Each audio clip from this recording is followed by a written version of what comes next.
OTA, 2 de novembro de 1982. Hora aproximada, 11 horas da manhã. Durante um voo de treino, o tenente Júlio Guerra, piloto da Força Aérea Portuguesa, entra subitamente em contacto com a torre de controlo da base aérea da OTA. Assustado, relata estar na presença de um misterioso e inexplicável objeto. Que objeto seria aquele que o tenente Júlio Guerra observou na manhã de 2 de novembro de 1982? Numa manhã luminosa de novembro de 1982, 3 pilotos da Força Aérea da base da OTA defrontaram-se com o desconhecido. Surpreendidos numa manhã normal de trabalho, estes pilotos fizeram de facto uma das melhores e mais qualificadas descrições de um objeto que voava e não pôde ser identificado por eles. Mais acrescenta esta qualidade de observação pelo facto de ter sido uma observação feita em pleno dia, ao contrário de muitas situações noturnas onde naturalmente há mais equívocos, há mais dificuldade e mais ambiguidade na observação deste tipo de fenómenos. Vamos ver então o que se passou nessa manhã.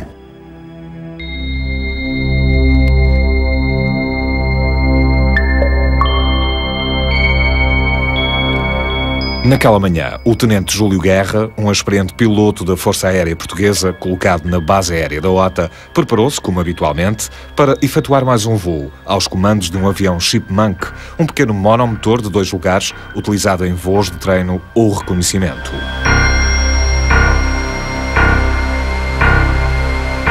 Apesar de ser outono, o dia estava magnífico e a visibilidade aérea era excelente.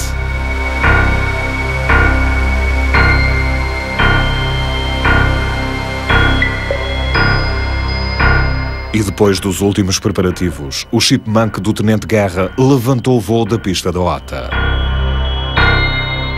Já perfeitamente habituado àquele tipo de voo, o experiente piloto da Força Aérea pilotava o Chipmunk tranquilamente pelos céus e tudo corria dentro da total normalidade. Contudo, seria na vertical da Serra de Monte Junto que aquele voo, aparentemente calmo, iria transformar-se numa viagem perfeitamente alucinante.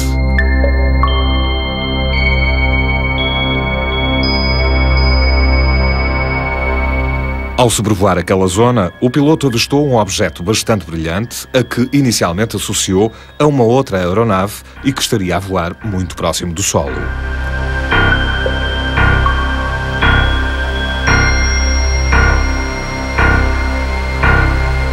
As características daquela estranha aeronave e a sua baixa altitude de voo intrigaram de imediato o tenente Guerra, que, curioso, decidiu ir ao seu encontro.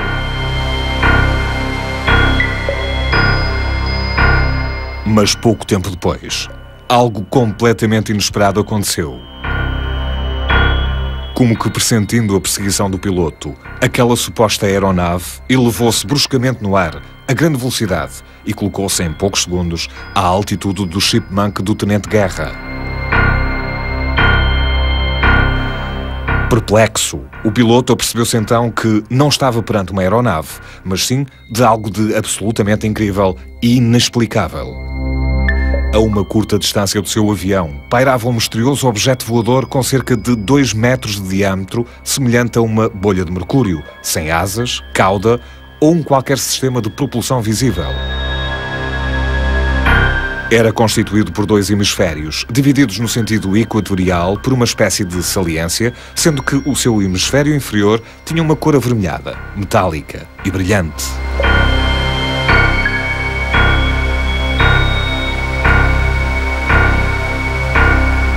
De repente, o insólito objeto começou a descrever largos círculos elípticos à volta do Chipmunk do piloto, obrigando-o a fazer curvas mais apertadas para não o perder de vista.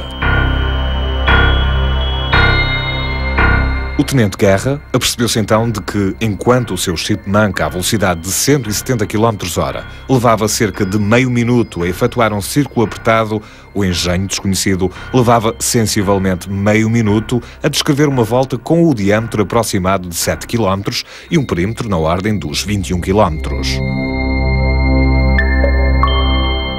Através de um pequeno cálculo, o piloto concluiu que aquele objeto se estava a deslocar à fantástica velocidade de 2.500 km/h.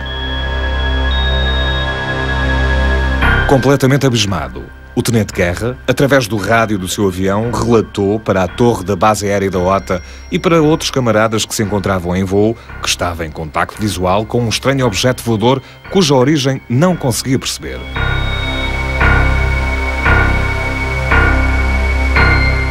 O seu relato foi inicialmente tomado como uma brincadeira pela maioria dos seus camaradas, que, como resposta, lhe dirigiram alguns gracejos.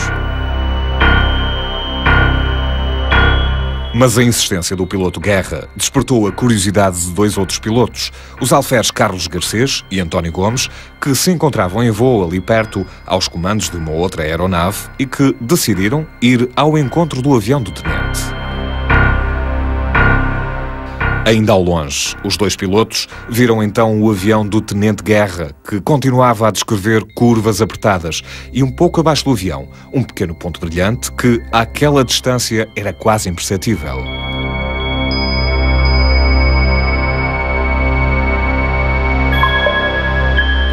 No entanto, ao aproximarem-se, puderam confirmar a veracidade dos relatos do piloto Guerra.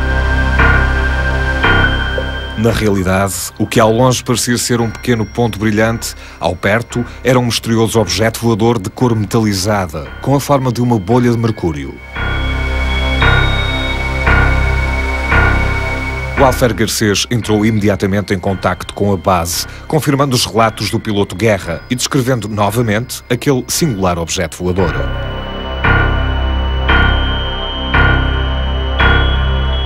Depois, para que, em conjunto, melhor pudessem acompanhar as evoluções do misterioso objeto voador, desfasou o voo do seu avião em cerca de 180 graus em relação ao do Tenente Guerra.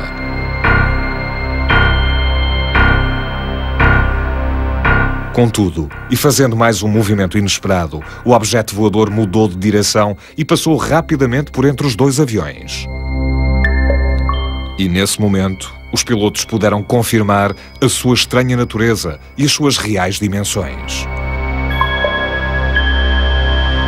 O objeto voador abandonou então as suas evoluções externas, posicionou-se entre os dois aviões e, deslocando-se no mesmo sentido, passou a efetuar evoluções internas aos círculos por eles descritos.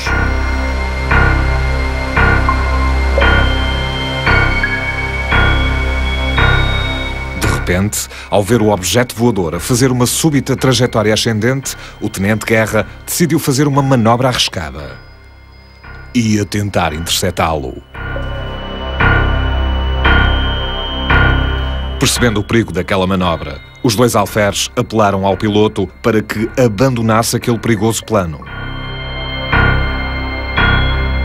Porém, o temerário piloto manteve a sua decisão e dirigiu o seu avião em direção ao pequeno objeto voador.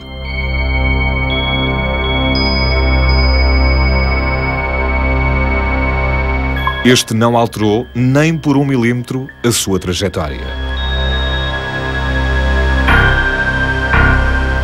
As duas aeronaves ficaram então em rota de colisão iminente. Mas no último momento, quando a colisão parecia ser inevitável, sem reduzir a sua velocidade e através de uma brusca manobra evasiva, o pequeno objeto voador desviou-se rapidamente do avião, evitando assim um terrível embate.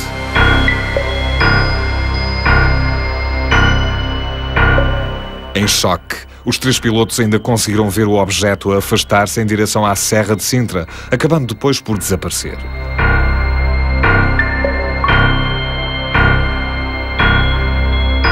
Tendo terminado aquela incrível aventura, os dois aviões regressaram à base da OTA, onde aterraram sem qualquer problema por volta das 11h45.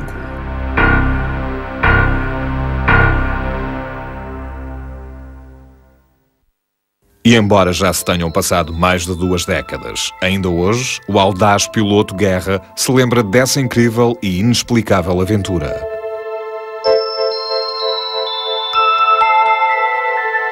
O dia 2 de novembro de 1982 não foi nenhum dia especial, foi um dia normal da vida, portanto, no piloto na esquadra. Eu na esquadra de 101 de Chipmunk tinha que fazer os meus voos de treino e nesse dia estava a preparar para fazer um voo de treino de acrobacia.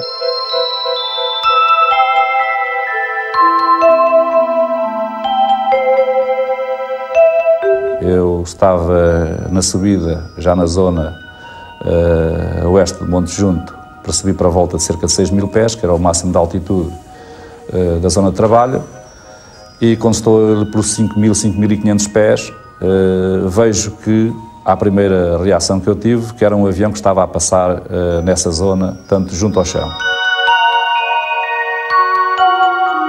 Antes que eu tivesse uma reação para a torre, simultaneamente, a gente está sempre a ver o que é que está lá em baixo, fico admirado quando, na verdade, vejo aquilo que me parecia ser o cockpit de um avião a brilhar com o sol, mas que, repentinamente, eu não vejo asas e não vejo o resto da fuselagem, vejo só um cockpit a brilhar.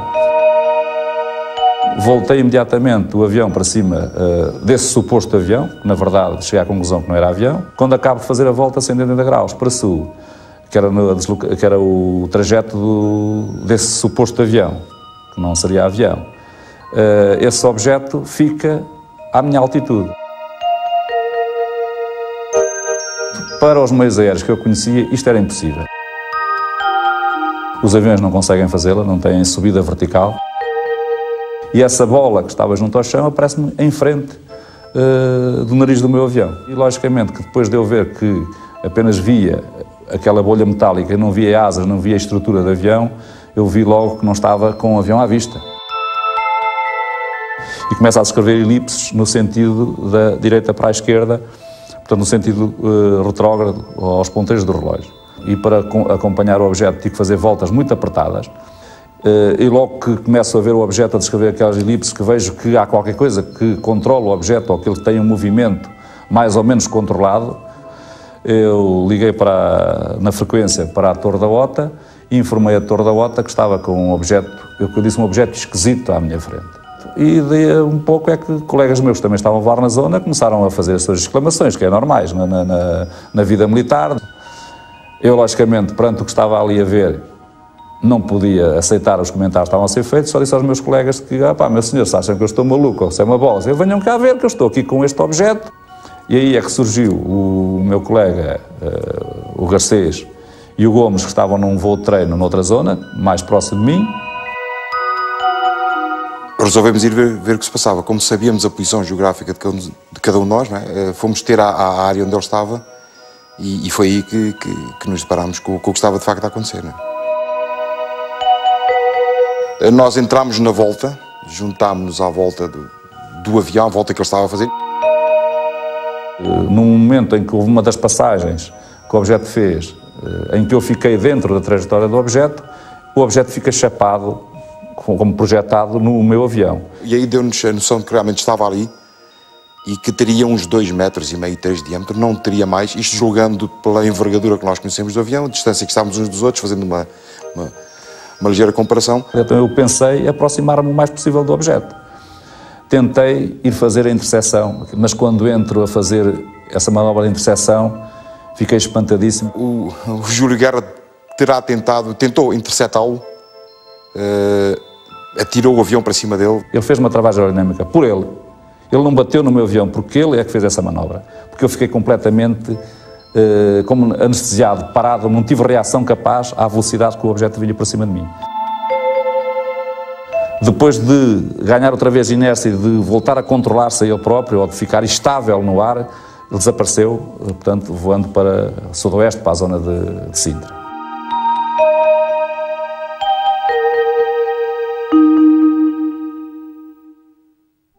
Devido à estranheza do insólito objeto e a todas as extraordinárias nuances do avistamento, o caso da OTA depressa ficou conhecido como sendo um dos mais marcantes a nível de fenómenos OVNI em Portugal.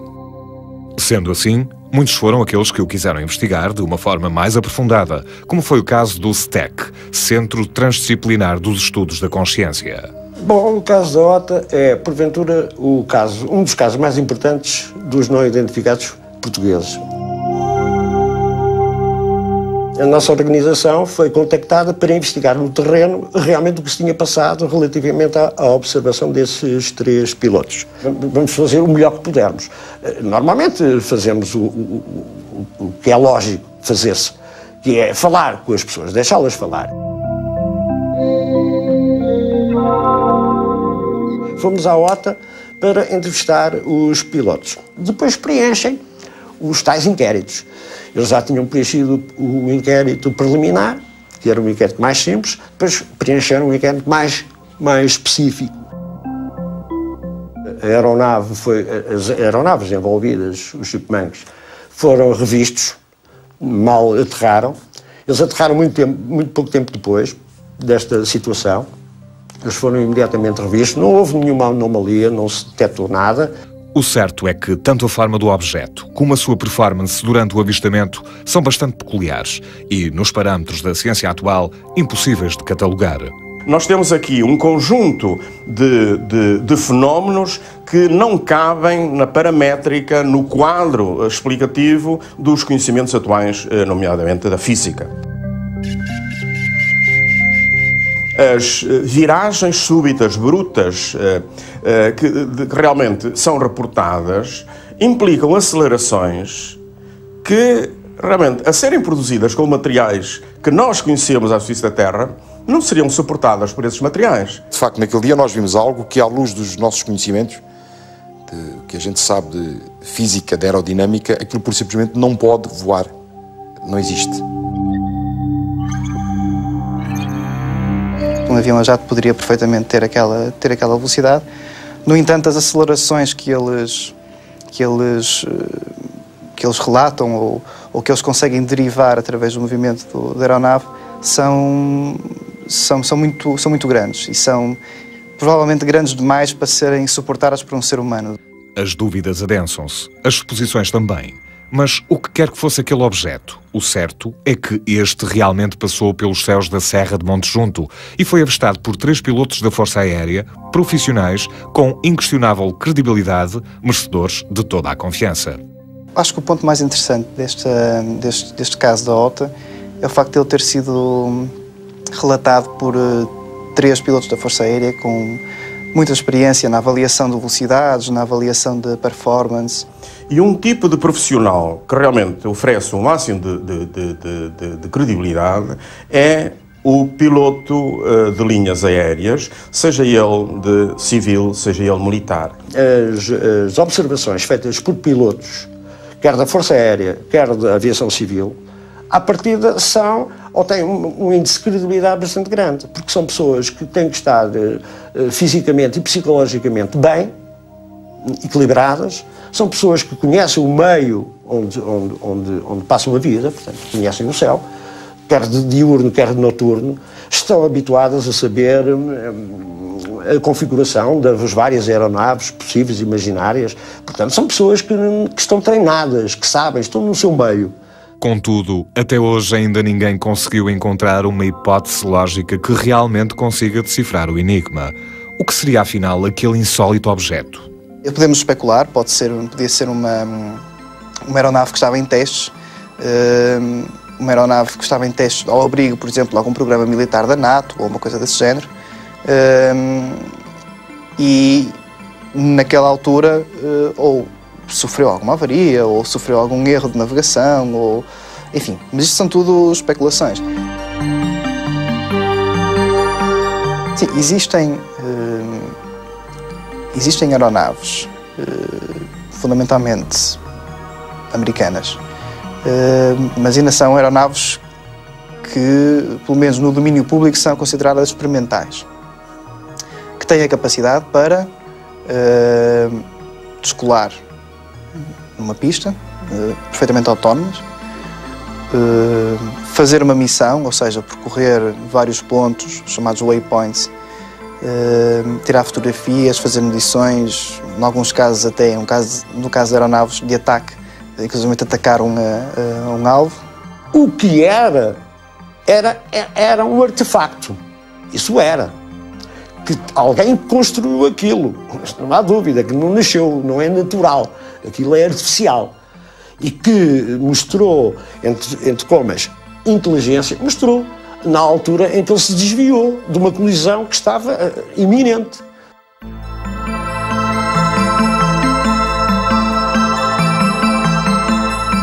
Agora, o que era, não sei o que era. não são fenómenos terrestres, não são. Porque senão já estavam mais que identificados e sabia-se qual é a origem e sabia-se, já se calhar de certeza absoluta, já devia haver guerras entre um país e outro, entre uma nação daquela, por causa dos avanços tecnológicos.